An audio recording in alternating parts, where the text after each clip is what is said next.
In a wealthy suburban neighborhood, an elderly black woman cheerfully drives to her granddaughter's birthday party. Suddenly, two white police officers stop her without cause, search her, humiliate her, and even break the precious gift she brought. What they don't know is that her daughter is the chief of police, and when they bring the woman to the station, they'll come to regret every choice they made. Before we dive in this story, let us know where you're watching from. We love to hear your thought. The quiet hum of the old blue sedan was a familiar melody to Martha Jenkins. At 72, she drove with a deliberate gentleness, her movements mirroring the unhurried rhythm of her life. The late afternoon sunlight, softened by the approaching autumn, filtered through the rust-colored leaves of the towering maples that lined the streets of Willow Creek. It was a picturesque suburban town, a place of neat lawns and quiet cul-de-sacs, far removed from the bustling city where Martha had spent most of her career as a librarian, a sanctuary of stories and hushed whispers. Today, the scent of crisp leaves and distant wood smoke filled the air, a pleasant backdrop to the classical music playing softly on her radio. The piece was a delicate Chopin nocturne, its melody a gentle current carrying her thoughts. In the passenger seat, carefully nestled in a padded box wrapped in soft cream-colored paper, rested a vintage music box. Its intricate design featured tiny painted ballerinas pirouetting on its lid, a true treasure she had found in a small antique shop. This was for Lily, her granddaughter, who turned 8 today. Lily had recently become fascinated with old-world charms, her imagination captivated by stories of enchanted objects. Martha smiled faintly, picturing Lily's delight as she unwrapped the gift, her bright eyes wide with wonder. Her destination was her daughter Olivia's home, a haven of warmth and laughter that felt like a reward for a lifetime of quiet resilience. Olivia, at 44, had ascended to the demanding role of chief of police for Willow Creek, a path few black women had walked, let alone conquered with such grace and unwavering resolve. Martha remembered the early days, Olivia poring over textbooks late into the night, her ambition a steady flame, even when others tried to dim it. She had watched Olivia navigate challenges with a quiet strength, from her days as a young officer facing skepticism to her rapid rise through the ranks. Olivia had married David, a kind-hearted architect with a passion for local history and a talent for making the best Sunday pancakes. Together, they had built a life rooted in community, justice, and the comforting chaos of family breakfasts. The sedan glided past a small park where children's laughter floated on the breeze. Martha's mind drifted to Lily's last birthday, a backyard affair where Lily had insisted Martha wear a glittery cardboard crown, serving invisible tea from a miniature plastic teapot. "It's real if you believe it, Grandma," Lily had declared, her small face serious, and Martha of course had believed. The memory brought a genuine warmth to Martha's chest, a deep contentment that settled in her bones. She slowed as she approached Primrose Lane, the street where Olivia's house stood, its porch strung with celebratory fairy lights. She could almost hear the excited chatter already. Imagine Olivia, perhaps with a smudge of frosting on her cheek,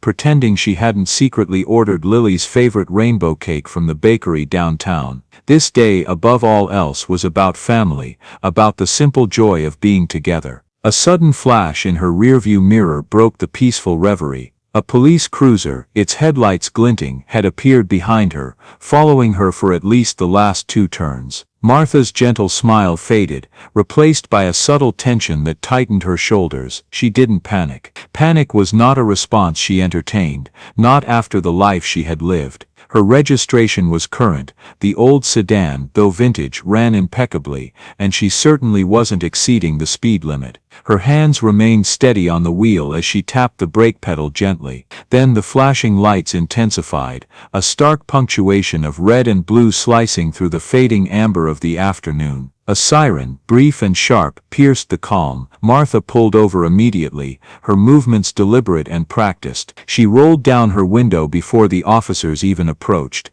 instinctively lowering the volume of the Chopin. Her hands rested openly on the steering wheel, visible, peaceful, a silent declaration of her cooperation. A cool breeze touched the back of her neck. She straightened her posture, a faint tremor running through her. She had driven this route countless times, but a deep, unsettling intuition told her this day would not unfold as expected. Something old and deeply ingrained in the system her daughter had dedicated her life to changing was about to be stirred again. The cruiser door slammed shut with a sharp, dismissive sound that echoed in the quiet street. The first officer, a young white man perhaps in his early 30s, approached her window. His uniform was crisp, his gait radiating an unearned authority. His name tag read Vance. Behind him, another officer, slightly older and heavier, with a closely shaved head and mirrored sunglasses, remained by the cruiser, his arms crossed, scanning the quiet residential street, as if anticipating an ambush from the perfectly manicured bushes. His name tag identified him as Thorne. Officer Vance leaned in, his face devoid of any welcoming expression.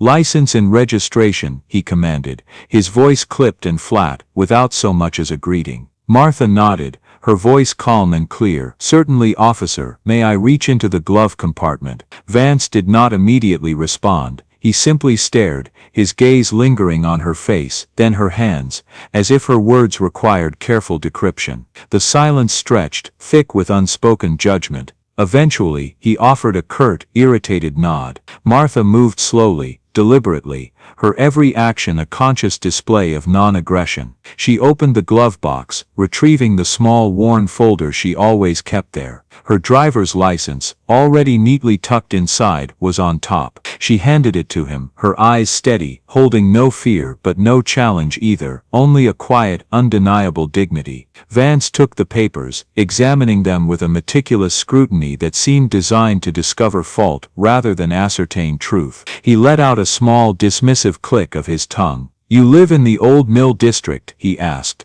referring to a lower-income, predominantly minority neighborhood across town. "I did," Martha replied, her voice even. "For 40 years. My daughter purchased a home here.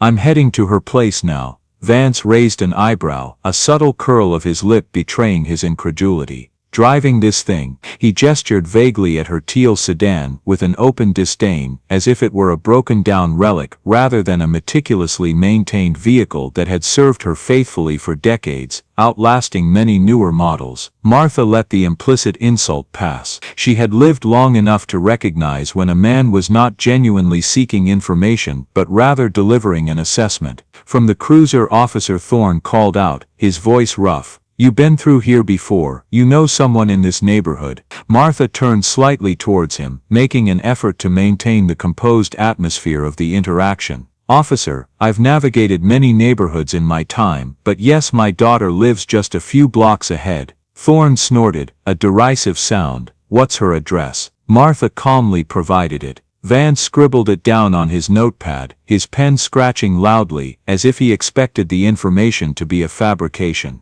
"You got any packages in the trunk?" Thorne pressed, stepping a little closer. "Delivering for someone. A courier service perhaps." Martha blinked once, slowly.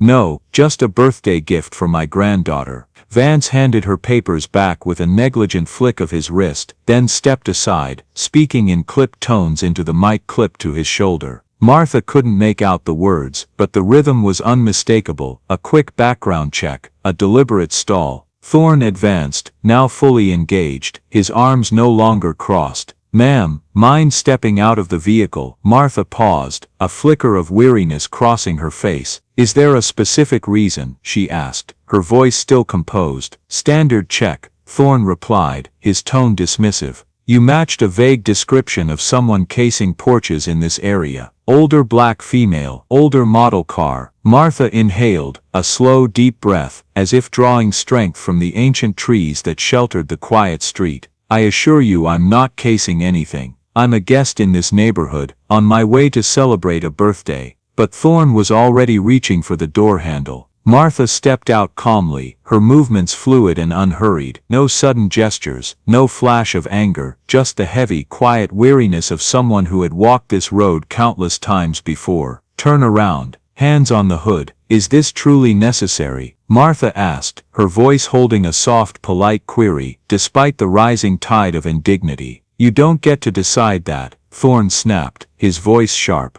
Officer Vance circled behind her, patting her down with far more force than was required, his hands roughly brushing her thin autumn jacket. The sedan's engine ticked softly as it cooled in the evening air. In the front seat, the cream-wrapped music box remained untouched, a fragile symbol of the innocent joy that had been so abruptly interrupted. "You carrying anything illegal, ma'am?" Vance asked, his voice laced with suspicion. "Just breath," Martha replied quietly, a faint, almost imperceptible tremor in her voice. But neither officer seemed to hear or care. When they found nothing, there was no apology, no explanation. They simply told her to sit on the curb while they sorted things out. Martha sat. She didn't argue, she didn't beg, she simply stared at the sun, now slipping behind the distant trees, painting the sky in hues of deep orange and purple. Her thoughts drifted to Olivia, wondering if her daughter had started to worry yet, wondering if Lily had already asked, "Where's Grandma?" Vance laughed at something, Thorne muttered under his breath, then looked back at Martha, his expression unreadable behind his sunglasses. "You know," he began, his voice condescending, "you might think you're just a harmless old woman, but some of y'all know how to blend in real slick. We don't take chances." Martha looked up at him, not with anger, not with fear, but with the hollow silence of someone being systematically erased in real time. Not one of them had asked her name, not one of them had bothered to learn who she was. Martha didn't resist, she didn't even flinch. But Vance, misinterpreting her quiet dignity as defiance, snapped, "You think this is a game, old woman?" He began to circle the blue sedan like a predator, his gaze contemptuous, "Driving this piece of junk through this neighborhood like you belong here." Martha remained calm, her voice measured. "I told you, I'm visiting my daughter. Today's my granddaughter's birthday."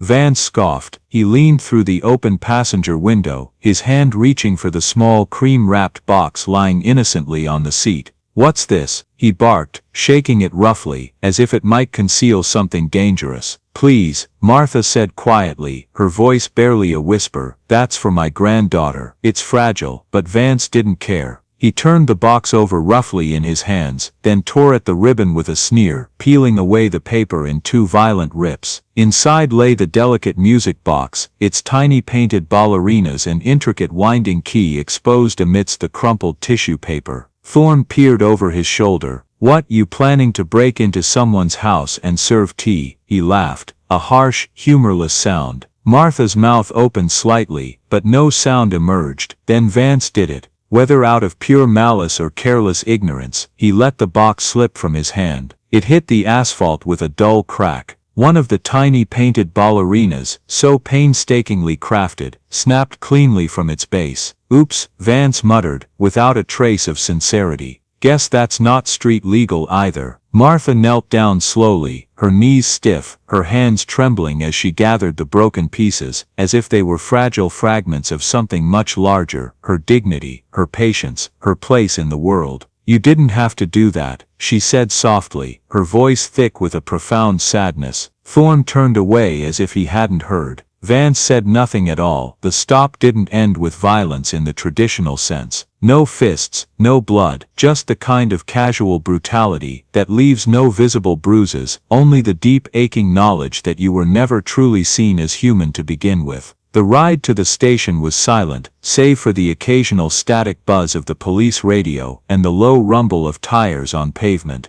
Martha Jenkins sat in the back seat, not cuffed, but undeniably confined. Her hands were folded gently in her lap, her posture ramrod straight, as if to remind the world that dignity didn't require permission. She didn't speak, she didn't argue, she simply looked forward, her eyes calm, betraying none of the crushing weight in her chest. Vance and Thorne didn't say much either, they didn't need to. The arrest had already occurred, and in their minds it was justified, perhaps not by any specific law they could readily quote, but by a deeper, quieter, and far more dangerous code that permeated their outlook. Vance had made a call ahead, describing the situation as a possible vagrant with suspicious behavior in a residential neighborhood. There was no mention of an identification, no mention of a retired librarian, no mention of a birthday gift for a granddaughter, just a generic placeholder of suspicion. It was enough. When they arrived at the Willow Creek precinct, Martha was led through a back entrance. She wasn't booked, she wasn't charged, she was simply processed, just enough to remind her that she didn't belong unless someone in power said she did.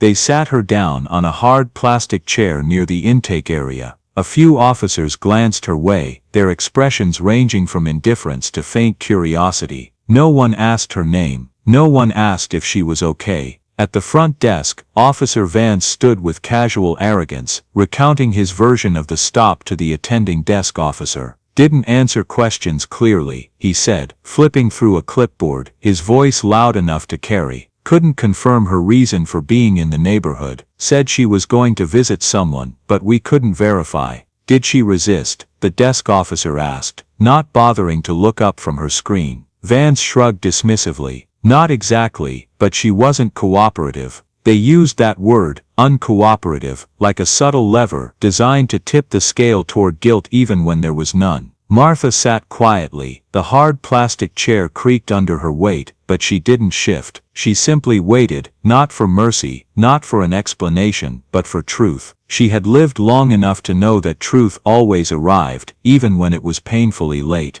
Then everything changed. The door at the far end of the hall opened with a controlled force, a quiet click that seemed to echo through the entire precinct. The station, which moments before had felt indifferent, now held its breath, a palpable stillness descending upon the room. The sound of boots echoed down the tiled floor, steady, certain, purposeful. The front desk officer looked up, her face tightening. Vance instinctively straightened his spine. Thorne, who had been leaning against a wall, turned towards the hallway, his mirrored sunglasses now removed, revealing eyes that held a flicker of apprehension. And then she appeared, Chief Olivia Jenkins. Her dark navy uniform was impeccably pressed, her gold badge glinting beneath the harsh overhead lights. Her walk was direct, her presence undeniable, a silent force that commanded attention. She did not rush, she did not speak. But her silence said more than any siren ever could. She scanned the room once, her gaze sweeping across the faces, assessing. Then her eyes landed on the elderly woman sitting quietly in the corner, her mother. "Where is the officer who brought Miss Martha Jenkins in?"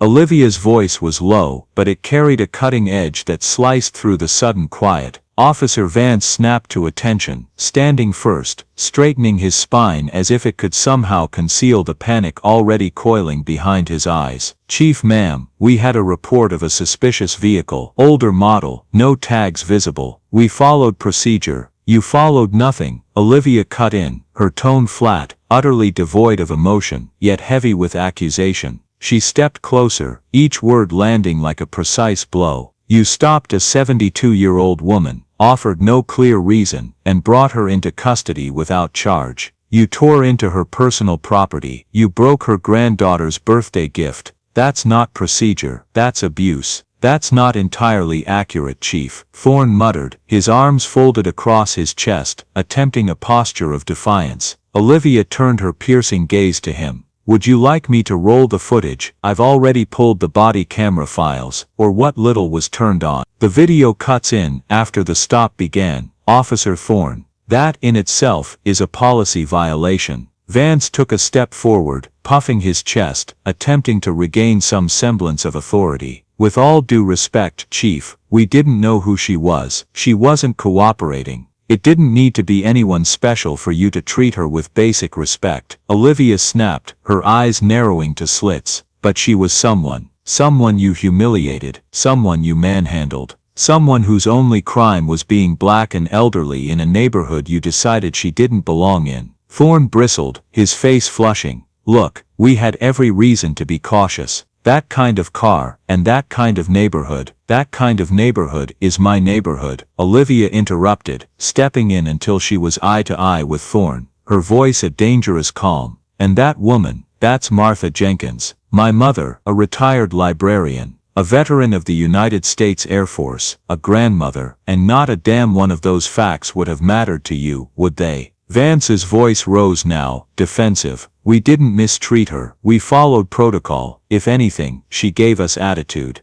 "You broke her property," Olivia said, her voice suddenly low and dangerous, a warning bell. "You laughed while doing it. You mocked her, you shoved her, you detained her without probable cause, and dragged her into my department like she was some kind of threat. You will not hide behind protocol. This is overreacting, Thorne snapped, his voice incredulous. We've brought people in under shakier suspicion before. No one's made a big deal. That ends now, Olivia said, her voice rising, not to shout, but to silence. Not just because this was my mother, but because every time you've done it to someone who didn't have a daughter in uniform, they had no one to speak for them. I'm speaking now. She turned sharply to the desk sergeant, her voice clear and authoritative. Effective immediately, Officers Vance and Thorne are suspended pending internal investigation. Full review of their stop history. Notify professional standards. I'll be forwarding this to civilian oversight.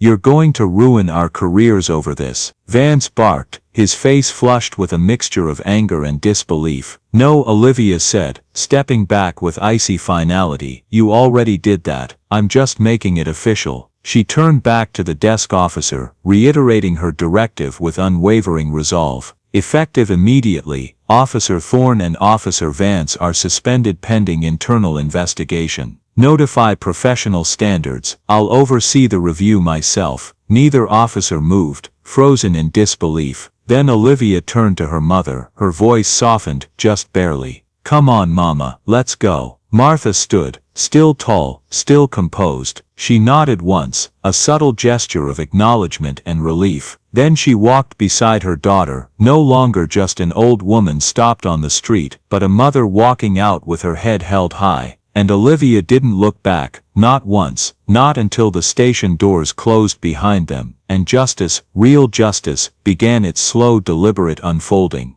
Outside the station, the air had cooled into the soft hush of early evening. The sun had completely slipped below the horizon, and the sky was painted with streaks of fading orange and deepening blue, giving way to the first glimmer of stars. Martha and Olivia walked side by side toward Olivia's unmarked cruiser, the silence between them thick. It wasn't uncomfortable, rather it was full of everything that had just happened, and everything neither of them was ready to articulate just yet. Olivia opened the passenger door and waited as her mother lowered herself into the seat with quiet effort, her movements a little stiffer than usual. Only once Martha was settled, her hands folded neatly in her lap, did Olivia speak. They're both off the force, Olivia said, her voice low but precise. Effective immediately. I made the call before I left the station. Martha turned to her, her face calm, unreadable in the dim light. Vance's badge has been revoked, Olivia continued, her gaze fixed on the steering wheel. He's under internal investigation for unlawful detainment and conduct unbecoming of an officer. The city's civilian review board will take it from here. I expect they'll recommend a permanent decertification. He won't wear a badge again in this state, or any other if I have anything to say about it. And the other one? Martha asked, her voice quiet. Thorne resigned, Olivia said, starting the engine. Thought it would save him. It won't. I already submitted a misconduct report to Post. His resignation doesn't erase what he did. There'll be a formal record that follows him anywhere he tries to work, and I'll make sure no department in this state picks him up again. I've already alerted my contacts in neighboring jurisdictions. Martha nodded once, a slow, deliberate movement. Good, she said simply. Then after a pause that stretched for a beat, she added, but this doesn't start with them, does it? Olivia agreed, pulling out onto the road. No, Mama, it doesn't. It starts with the culture. The silence. The way they look at someone like you and only see a threat. The way they've been allowed to operate, unchecked, for too long. This is just the beginning of dismantling that. The drive to Olivia's home took less than 10 minutes, but it felt stretched, each street light flashing past them like old photographs. Martha glanced out the window, watching the familiar neighborhoods roll by. Some were new, sprawling developments she barely recognized. Others older, established areas, reminded her of the Willow Creek she had known for decades. She reflected that none of them had truly been built with someone like her, someone who simply wanted to exist peacefully in mind. When they turned onto Olivia's block, the house stood lit like a beacon. Strings of cheerful lights curled around the porch railing, and a vibrant happy birthday lily. banner fluttered above the front door. Through the front window, Martha could see her granddaughter, a blur of pink twirling excitedly, practicing a dramatic curtsy, her tiny ballet slippers barely touching the floor. Olivia pulled into the driveway and turned off the ignition. She didn't move right away, her hands still resting on the wheel. "I'm rewriting the entire civilian engagement policy, Mama," she said quietly, her voice imbued with a steel resolve. "It'll go into effect next month. Every officer will be retrained, not just once, but regularly, with focus on implicit bias and de-escalation. Every street stop will be meticulously documented, from the initial observation. And any future incident like today will result in immediate suspension, no appeals, no exceptions. I'm introducing a mandatory body camera activation policy. If the camera isn't rolling before contact, the stop will be deemed invalid, and disciplinary action will be swift." Martha looked over at her daughter, a profound pride swelling in her chest. "Good," she said again, her voice stronger this time, a deep sense of justice settling over her. They got out of the car together. Lily spotted them first, her scream of joy cutting through the still evening air. "Grandma," she shouted, racing barefoot down the walkway, her pink dress a whirlwind. Martha's smile, full and unfiltered, returned then, chasing away the shadows of the day. She knelt to meet her granddaughter, and Lily leapt into her arms, holding her tight. The heavy weight of the day finally began to lift. Inside the house, the air was warm with laughter and the comforting aroma of cake. David handed Martha a generous slice of rainbow cake, patting her shoulder with quiet understanding. Olivia took a quiet moment by the window, watching them, her family intact, her mother safe at home. But she knew the work was far from done. 3 weeks later, under a clear morning sky, Chief Olivia Jenkins stood behind a podium at City Hall, flanked by city officials and community leaders. Cameras clicked, their lenses pointed toward her like watchful eyes, and microphones leaned in, eager to capture every word. She announced what would soon be known as the Jenkins Protocol, a sweeping reform of the Willow Creek Police Department's civilian interaction procedures. She outlined the key pillars of the new policy: immediate supervisor notifications for all stops involving senior citizens or minors, ensuring an additional layer of oversight;